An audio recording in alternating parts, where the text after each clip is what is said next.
Diálogo sobre la vocación del voluntario en el hoy de Chiara.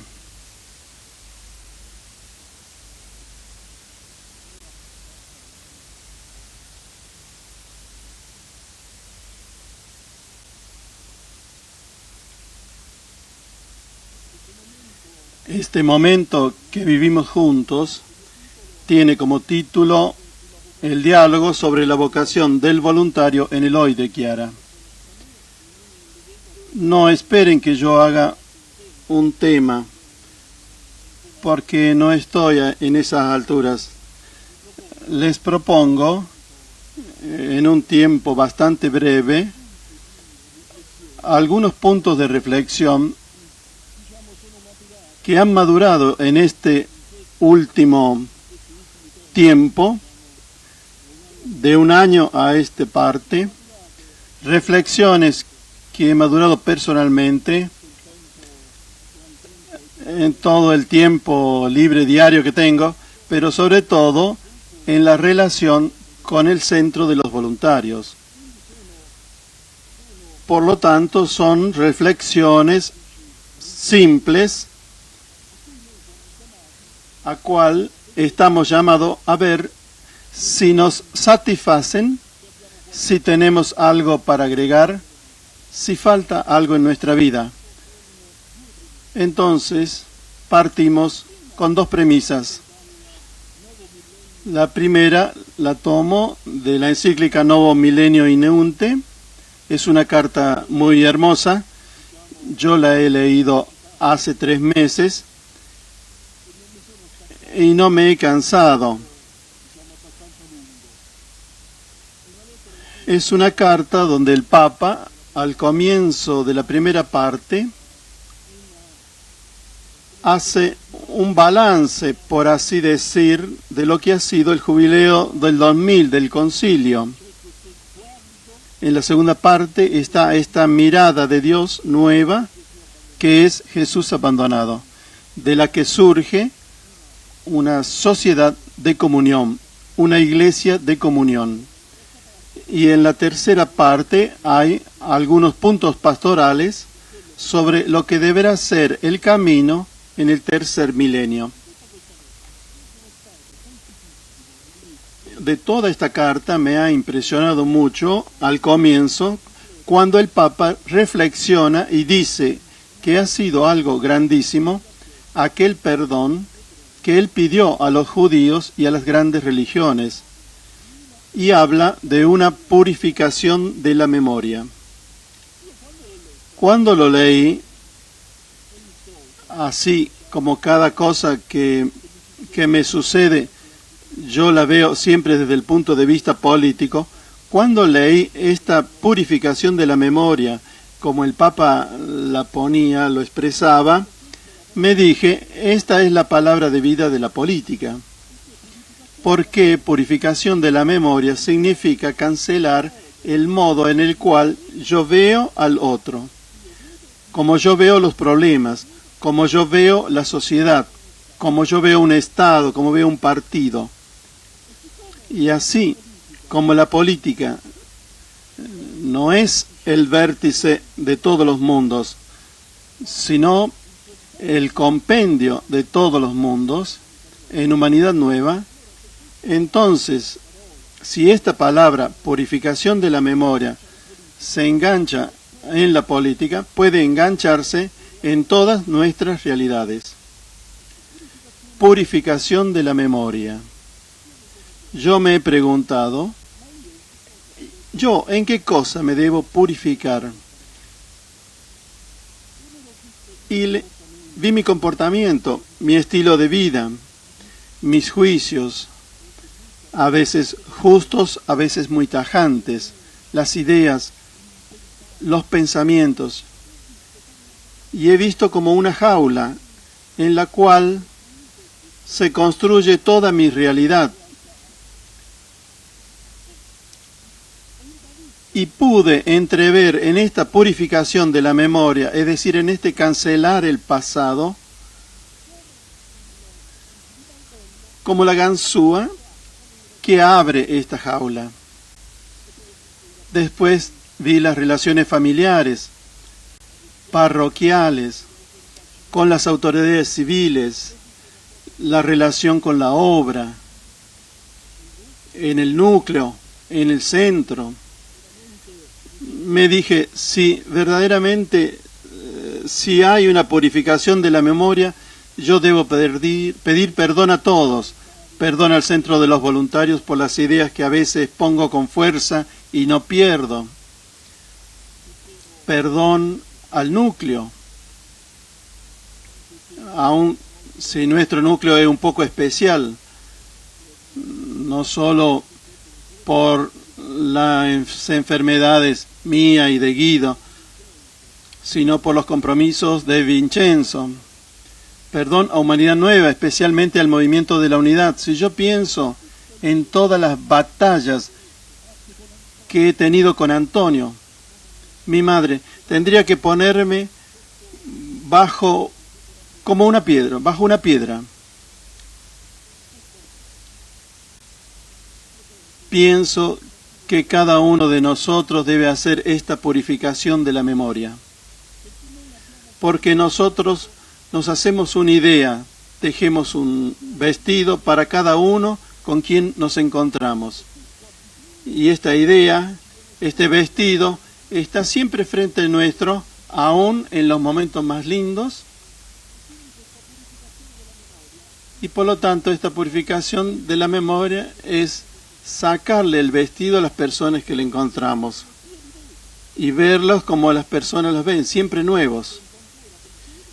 Y pienso también, para cerrar esto, que la purificación de la memoria tenemos que hacerlo todos los días, continuamente, porque de otra manera no estamos en condiciones de merecer la presencia de Jesús. Muchas veces decimos, tengamos Jesús en medio. Miren, esto puede ser una forma de decir, pues Jesús en medio está solo si lo merecemos. Si nosotros, a través de esta purificación, hacemos el vacío en nosotros mismos, entonces está Jesús abandonado que nos trae la luz, nos trae el resucitado. La segunda premisa es la misericordia de Dios. En el último encuentro de núcleo que tuvimos con Guido y Vincenzo, hace 2 meses atrás más o menos, Guido llevó una imagen de la misericordia de Dios muy hermosa, tanto que a la noche nos llamamos por teléfono,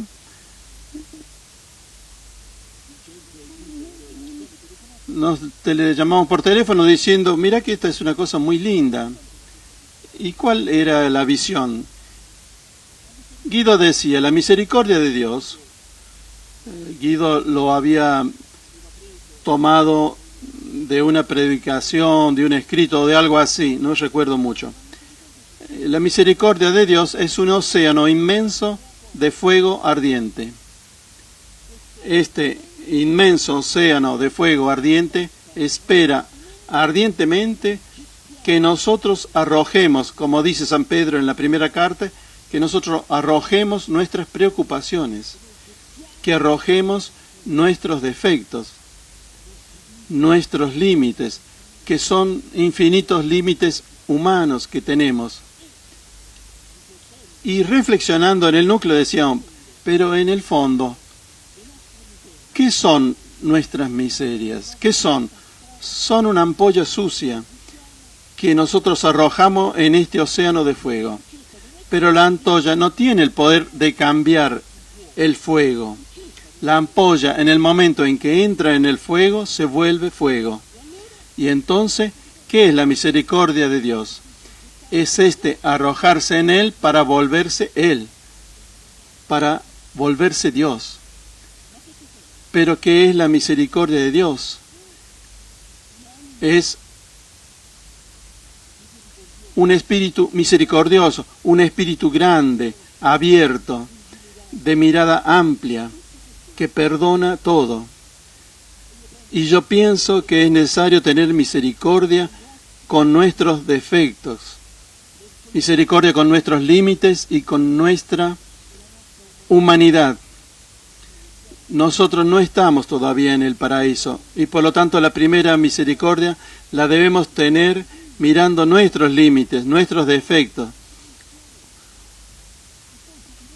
Y después tenemos que tener una misericordia hacia aquello que tenemos adelante. Entonces en este espíritu, con este espíritu nosotros podemos dar aquello que nos decía ayer Pepucho, la sonrisa de Dios. Nosotros con esta alma podemos dar la sonrisa de Dios. Yo pienso que este ánimos que contiene toda la misericordia de Dios prepara aquello que es nuestra comunión en la obra, la comunión en nuestras realidades, la familia, la parroquia, el tiempo libre, el lugar de trabajo. Creo que esta alma es la base. Para mí, esta misericordia vivida de este modo, con los ojos de Dios, siendo nosotros Dios por participación, teniendo como base su gracia, es la base para construir aquella nueva unidad de la que nos habla Chiara. Hecha estas dos premisas, me extendí un poco. Vayamos entonces al tema, la vocación del voluntario hoy. ¿Qué es? ¿Qué es esta vocación? Nosotros lo creamos o no, seamos conscientes o no, hemos sido llamados personalmente, como San Andrés, antes de ayer, que era la fiesta del Santo, por el Eterno Padre. Y hemos sido llamados cuando Él nos vio, podemos decir, en un cierto sentido, cuando nos concibió, es decir, desde la eternidad. Y después hubo un momento histórico en el que hemos vivido, hemos nacido, y ahí hemos sido llamados personalmente por el Eterno Padre, por medio de María, porque la obra de María es de María. Y nosotros debemos creer en esta llamada individual con nuestro nombre, Doménico, Augusto, Carlos, Francisco, y sentirnos responsables. Debemos sentir que esta llamada, que implica una respuesta totalitaria, es decir, un estar proyectado en Dios completamente, esta llamada es idéntica a aquella que han recibido los focolarinos, los religiosos, los frailes, los monjes. No tiene nada de especial. Es la misma llamada e implica la misma totalitariedad de respuesta. Solo que nosotros tenemos un campo en el cual dar una respuesta y los otros tienen otros campos en los que deben dar esta respuesta. El estatuto de la obra, el reglamento de los voluntarios y el reglamento de Humanidad Nueva son para nosotros, en nuestra libertad individual, recordémoslo, en nuestra libertad individual, recordémoslo porque esta es nuestra vocación. Son para nosotros la voluntad de Dios sobre cada uno de nosotros. Pienso que nosotros seremos juzgados por Dios si en este camino que hacemos hemos sido fieles a esta regla, que es la regla contenida en los estatutos generales, en el reglamento de los voluntarios y de Humanidad Nueva. Esta es la responsabilidad personal y comunitaria que tenemos. Si alguno siente que tal responsabilidad no le pertenece, entonces es necesario decir que esta persona no tiene la vocación del voluntario, no es un voluntario. Si nosotros en nuestra regla no somos fieles, si alguno piensa que nuestra regla es algo así, nada más, una cosa que puedo vivirla o que puedo no vivirla, que trato de vivirla como puedo, no es un voluntario, es un adherente. Porque en los estatutos de la obra está escrito que el adherente no tiene obligaciones, mientras que nosotros estamos obligados a la obediencia de esta regla, de estos estatutos, de estos reglamentos. Es un adherente vivo, irá al paraíso seguramente, irá al paraíso con zapato y todos, pero no es un voluntario. Y entonces, veamos en qué consiste la vocación, partiendo justamente de nuestro reglamento. Dios nos llama a un camino maravilloso y estupendo. Lo dice el reglamento en el artículo número 2. Nosotros los voluntarios estamos llamados a ser visibles en el lugar donde estamos y allí, no en otro lugar, en el lugar donde estamos, la iglesia, Jesús. Y a esto lo debemos hacer a través de las obras de misericordia.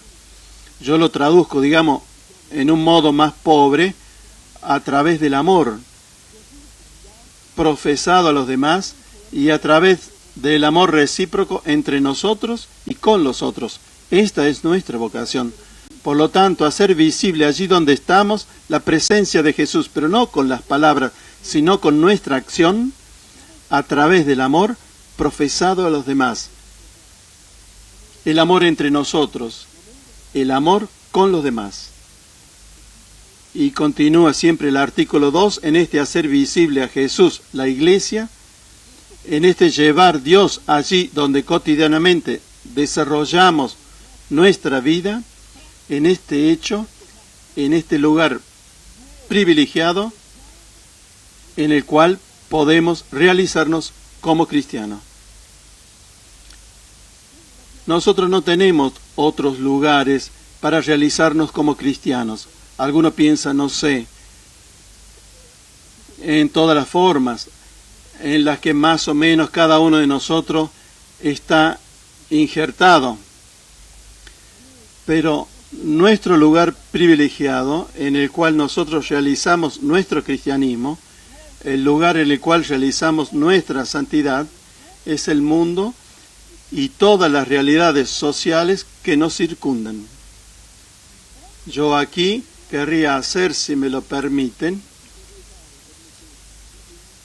un paréntesis, recordando a Foucault. Hay libros maravillosos de Foucault. Yo le tengo mucho afecto a uno, Las dos ciudades, pero hay otros, quizás ya no más en circulación porque están agotados. Bien, en este, cuando Foucault habla de la santidad, es decir, de la santidad vivida en los lugares en los cuales el Señor nos pone en el mundo, Él dice que llevar Dios a estos lugares significa transformar estos lugares en abadías, es decir, en lugares sacros. Por lo tanto, transformar el parlamento, el hospital, la escuela, la oficina, el comercio, el estudio profesional, pero también la casa, el campo de bochas, transformar estos lugares en abadías, es decir, en una gran iglesia donde se celebra una misa, digamos, especial, particular. ¿Y qué tiene esta misa de particular? Es nuestro trabajo. Y nuestro trabajo y nuestro amor que vivimos en estos lugares se vuelve, si me permiten el término, se vuelve una especie de nueva creación. Porque generamos nuevamente a Jesús. Y Foucault habla también, siempre en este libro, de una comunión mística. Él dice que en el modo en que nos relacionamos con los demás, y relacionándonos con los demás, nos damos a nosotros mismos, damos nuestro amor y perdemos todo para hacernos uno con el otro. Bien, esta actividad es una comunión mística. Es como si yo dijera la comunión, es decir, Jesús, pero dado de otro modo. Es Jesús el amor que pasa, es Jesús el amor que llega.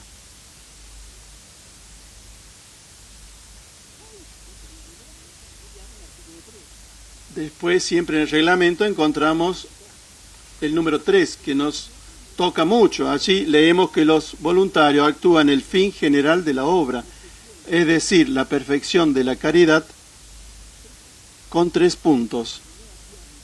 Por lo tanto, nosotros actuamos el fin general de la obra y actuamos la obra cuyo fin general es la perfección de la caridad a través de 3 puntos.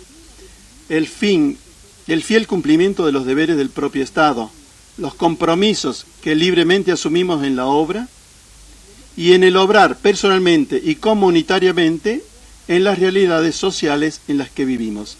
Es decir, en el obrar en Humanidad Nueva, en las inundaciones, pero también en familias nuevas, en el movimiento parroquial y en Juventud Nueva. Aquí nos detenemos un momento, si tienen todavía paciencia.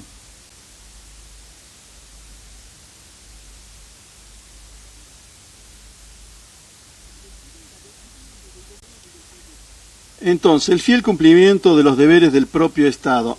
A veces nosotros nos cargamos fardos muy pesados, que nos gustan, que nos dan satisfacciones, pero que no están dentro de la voluntad de Dios, porque nos impiden en parte o en todo ser fieles a los compromisos de los deberes del propio Estado, porque estamos menos con nuestra familia, estamos menos con los hijos, estamos menos, digamos, en aquella actividad en la cual Dios nos llama. Por lo tanto, el fiel cumplimiento de los deberes del propio Estado viene primero que cualquiera de las cosas que la obra nos pide. El ser padre, ser madre, el ser trabajador, viene primero, viene antes, porque aquí, en este campo, se desarrolla nuestro camino de santidad, nuestra vocación. Pero en los deberes propios los deberes del propio Estado están también los deberes del ser voluntario. Y si antes hemos dicho que nuestro ser voluntario es una llamada personal de Dios que exige una respuesta, ahora, entre los deberes del propio Estado, de padre, de trabajador, de abuelo, de viudo, etc.,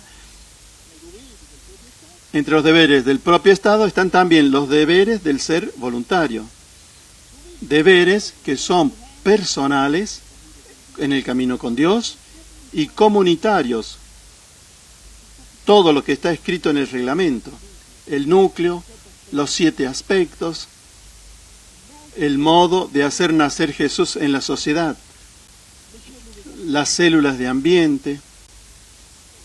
A veces nosotros creemos que las células de ambiente deben nacer allí donde estamos, en el trabajo o en otro lugar donde Dios nos llama. Deben nacer, si hay 2 del movimiento de los focolares, si hay un voluntario, otro voluntario, uno de familia, un popo casado, un focolarino, un religioso. Pero no está escrito en ninguna parte, porque nuestra vocación, nuestro ser popos de Chiara, implica que nosotros construimos relaciones de amor. ¿Qué significa esto? Significa amar a aquel que tengo enfrente en el momento presente.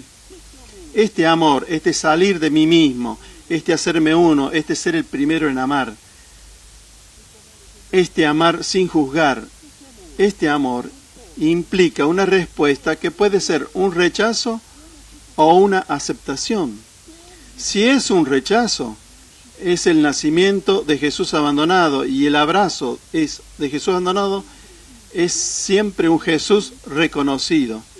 Y porque es reconocido, este Jesús emana su Espíritu, emana el Espíritu Santo, que alcanza también a aquella persona que rechaza nuestro amor, y lo alcanza de un modo misterioso que nosotros no conocemos, pero lo alcanza como nos alcanza a nosotros. Si en vez hay un gesto de aceptación, independientemente del hecho que esta persona sea o no cristiana, que sea o no del movimiento, que sea o no creyente, independientemente de todo esto, por el simple hecho que hay una sonrisa o una manifestación de reciprocidad, nace Jesús, porque también Él ha abrazado, Jesús abandonado. En cierto sentido, también Él ha salido de sí mismo. Decimos, pero es una célula, es una semilla, es la semilla de la célula, es una semilla.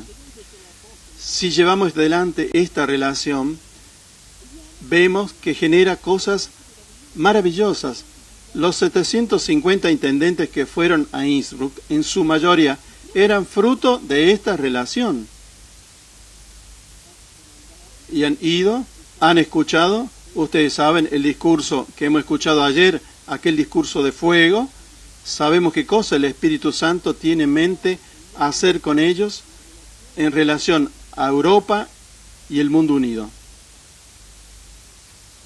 Por lo tanto, para pedir esto, el fiel cumplimiento de los propios deberes, es necesario una revisión de nuestra jornada. Las cosas que nosotros hacemos están en la voluntad de Dios en este ámbito. El primer deber es el fiel cumplimiento de los deberes del propio Estado, también los deberes como voluntario. Yo voy a misa algunas veces, renuncio. La meditación sí, leo algo. La vocación totalitaria a la que nos lleva Dios es un camino libre donde no hay un cuartel que indica cuáles son las órdenes, sino ser fiel al estatuto, al reglamento de los voluntarios, al reglamento de Humanidad Nueva, ser fieles en un camino libre, ser fiel en su totalidad, en lo que nos pide a través de este camino. Son 7 cosas, podría ser 3. Está bien. Jesús, no logro hacer las otras 4. Las pongo en la misericordia de Dios. Y poniéndolas en la misericordia de Dios, me vuelvo Dios por participación. Y al día siguiente, de 3, se convertirán en 4. Pero debo comprender profundamente esta llamada, ¿no? Y esta respuesta. Después el segundo punto, estoy llegando a la conclusión, son los compromisos que asumimos en la obra libremente. Aquí está ese adverbio libremente. ¿Qué significa libremente?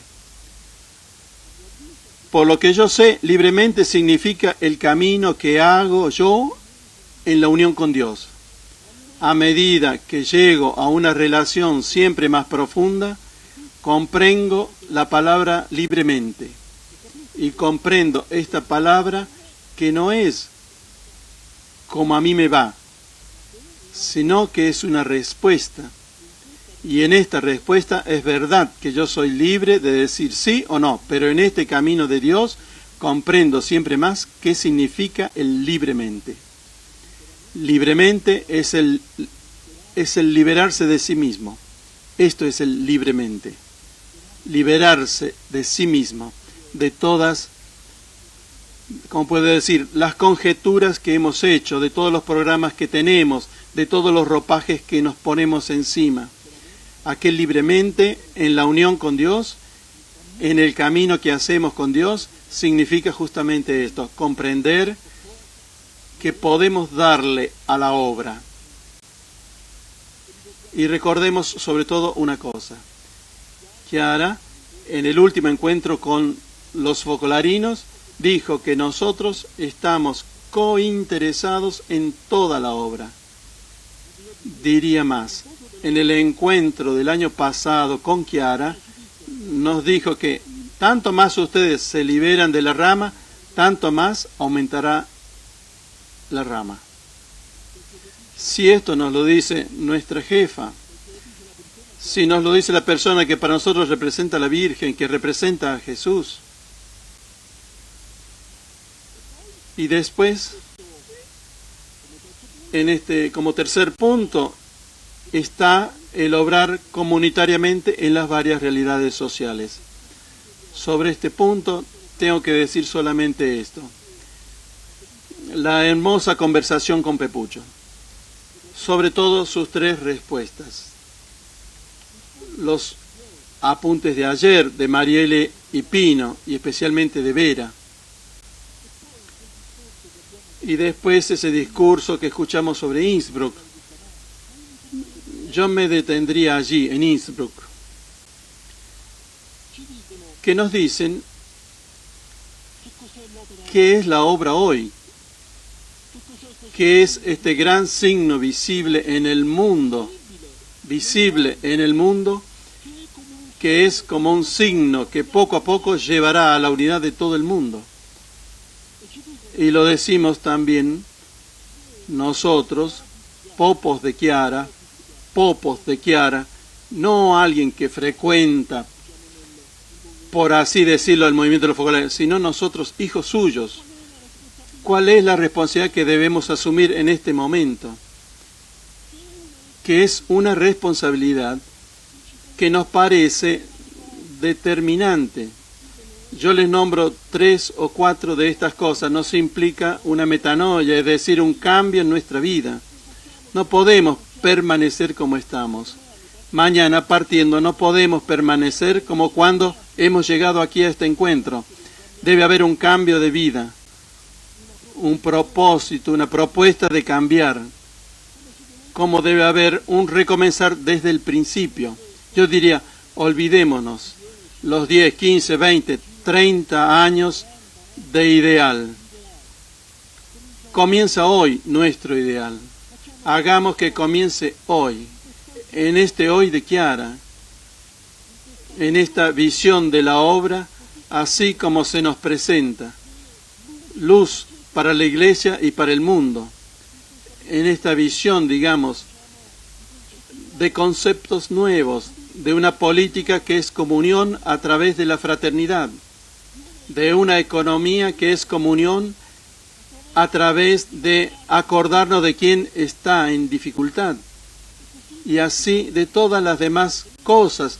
A esto lo debemos tener dentro, preguntarnos qué es lo que puedo hacer, puedo rezar más, pero seguramente ser fiel a aquello que está escrito en nuestros estatutos, para comprender que la llamada a ser voluntario no es simplemente algo, es algo grande, sino verdaderamente grande. Comprender siempre con la ayuda del Espíritu Santo la responsabilidad que nos espera por seguir a Chiara. Nosotros estamos, ya lo dije antes, cointeresados en toda la obra, es nuestra. No hay una parte que no nos pertenezca. La rama es una pequeña, aun si grande, es algo, un pequeño trozo de la obra de María, pero la obra es toda otra cosa, es muy grande.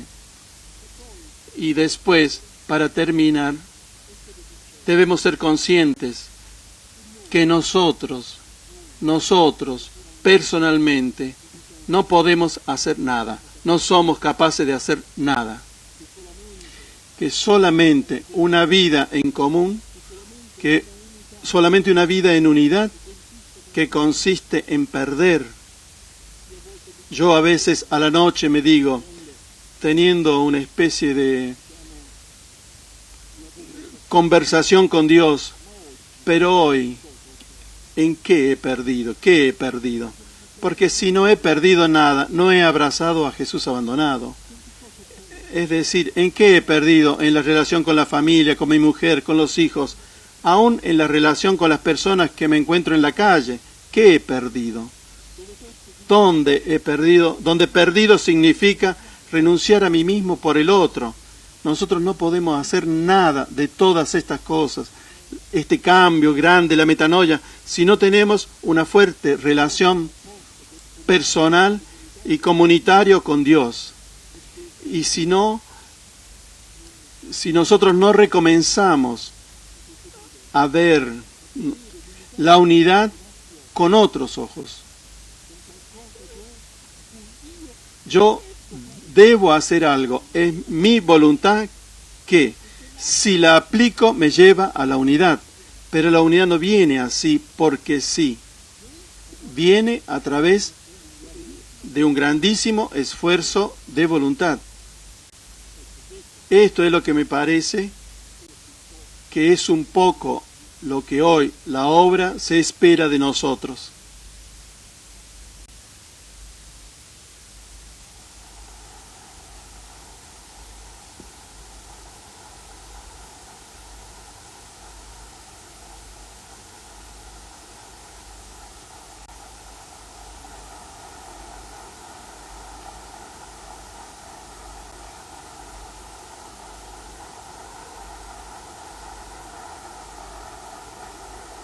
Gusto.